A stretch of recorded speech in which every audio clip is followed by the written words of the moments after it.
In this video, I'm going to show you how to replace your rear brakes on your Mini Cooper. It's located behind your rear wheel. Using a 17mm socket, we're going to remove our wheel.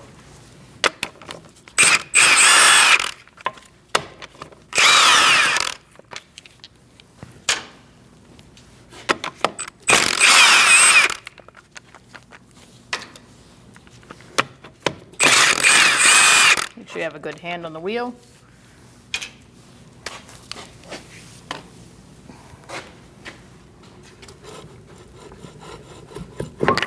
Remove it. We're going to take this out, the brake wear sensor. You're going to use a pry bar to do that. You're going to want to replace these when your brake pads wear down. They're not reusable. Sometimes they come out in pieces, sometimes they don't.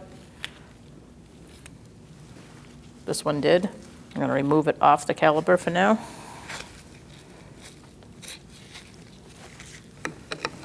It's stuck on the bleeder screw. That's where they attach it. And you can let that dangle. We're going to remove this spring clip. I'm using needle nose pliers on a right angle.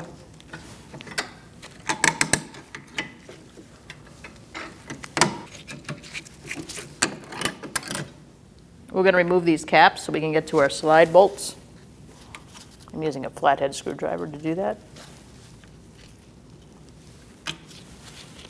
Do the same in this bottom one. And set those aside. Let's remove our bleeder screw cap and loosen up our bleeder. Just get it ready for when we press the piston in on the caliper. Just make sure it's free and finger tight. We're going to use a 7mm Allen wrench socket and remove our 2 pins.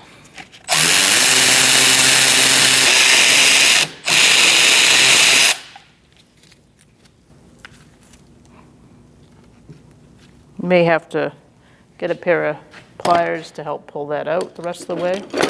I just put an extension on so I could reach it, and I'm just going to manually take this out because our slide got stuck.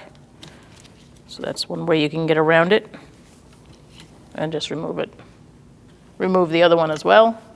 Now we're going to use a pry bar, and we're going to take off the caliper, pry it away.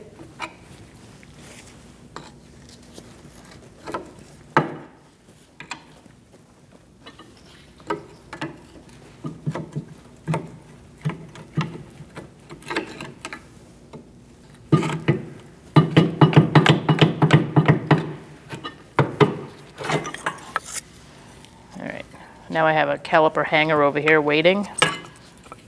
Although the e-brake cable does kind of support it, you still want to hang it up.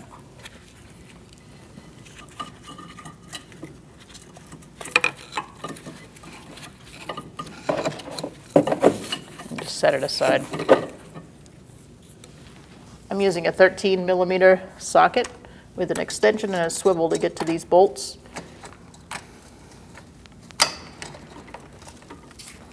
I'm going to remove them.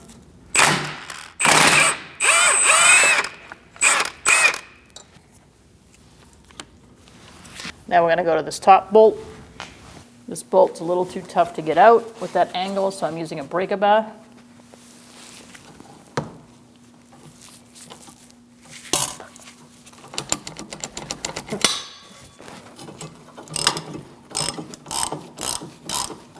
You can take your pad out if it seems to not want to stay there.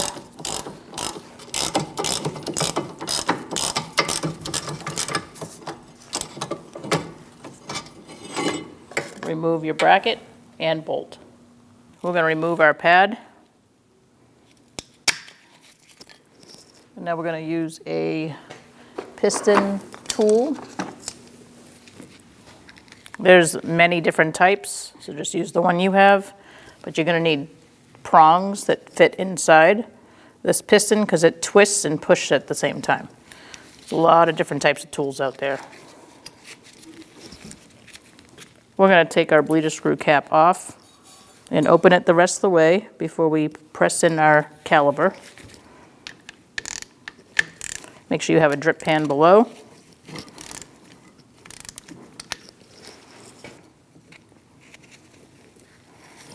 Okay, so what you want to do is insert your tool into the 2 or 4 holes in that piston.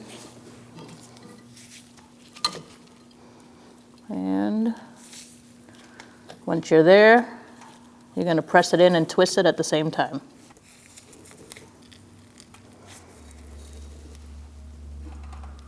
Once it stops, you're good.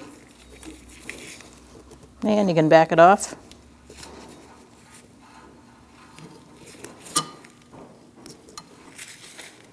Now you can remove your tool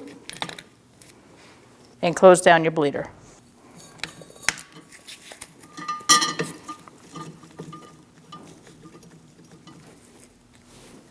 Make sure that your caliper is supported. We're using a T50 Torx to undo this screw here to get our rotor off. Remove your rotor. Now we're going to use a wire brush and clean this up. Want to make sure there's no chunky rust on there. Clean it off. Make sure it's dry. And put a little anti-seize on the hub. Now we can put our rotor on and put our screw in to hold it in. Make sure you line it up.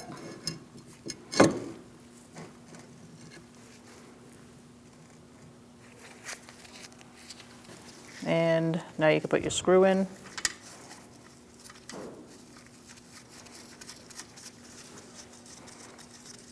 We're going to snug that up.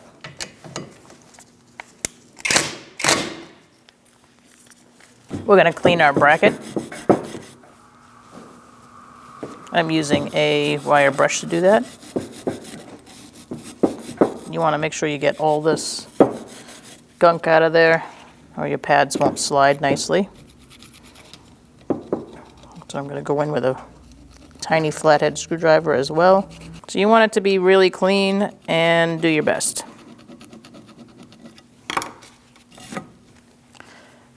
Make sure your slides are clean and there's not rust happening or pitting. If they're still in good shape, you can use them. So I'm going to rub off all the dirt and inspect. Do the same on the other one. Let's put our bracket on. We're going to line up the holes. I have a bolt waiting in here.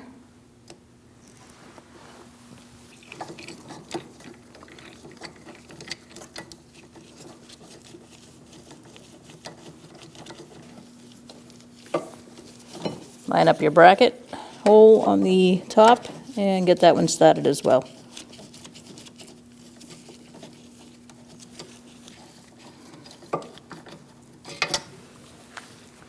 Tighten those down and torque them to 48 foot-pounds.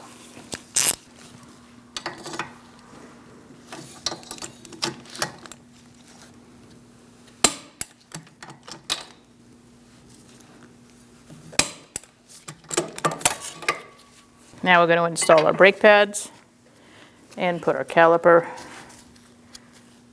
on.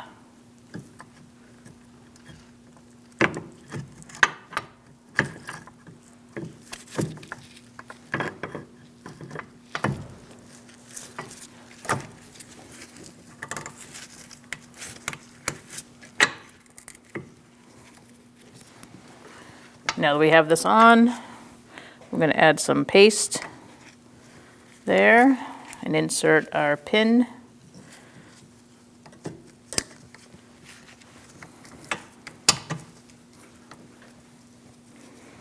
I'm going to add a little bit more there.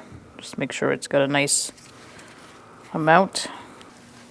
Put some more down here.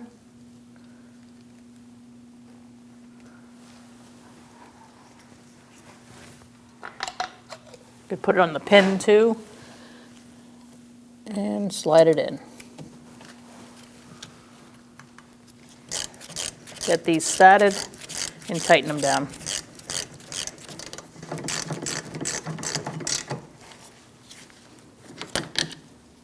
Snug this one up too. And now we're going to torque them. Torque these to 20 foot-pounds.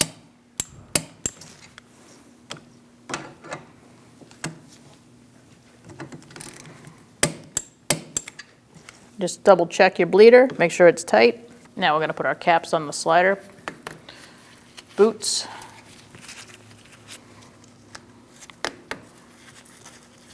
Now we're going to put this back on. Start one side, work your way around, and hook up the other side. I'm going to now insert this into the pad. Make sure that lump is on the outside.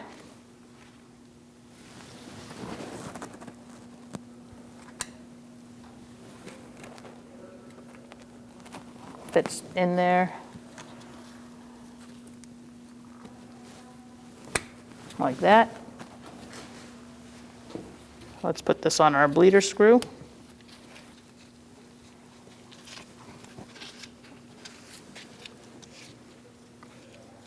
Now you can put your cap back on. Now you can install your wheel. Make sure you're lined up.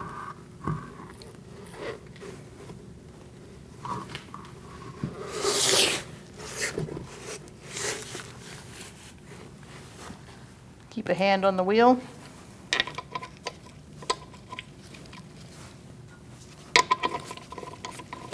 And get one of your lug nut studs started. And continue your way around. Now we're going to tighten them up. It's important you get it on flush. So you're going to go in a crisscross manner. As you can see, the wheel is shifting back and forth, so make sure it's really on there.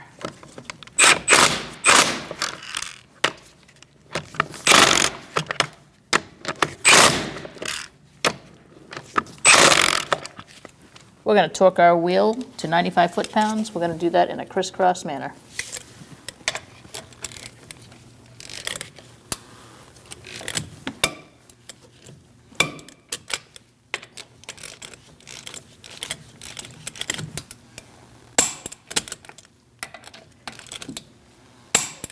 This is why it's important to torque, because this wheel was not on flush.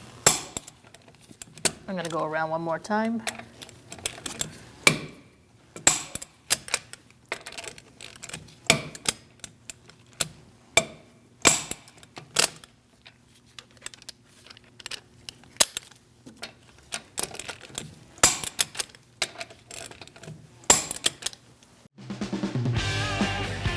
When only the best will do, demand TRQ.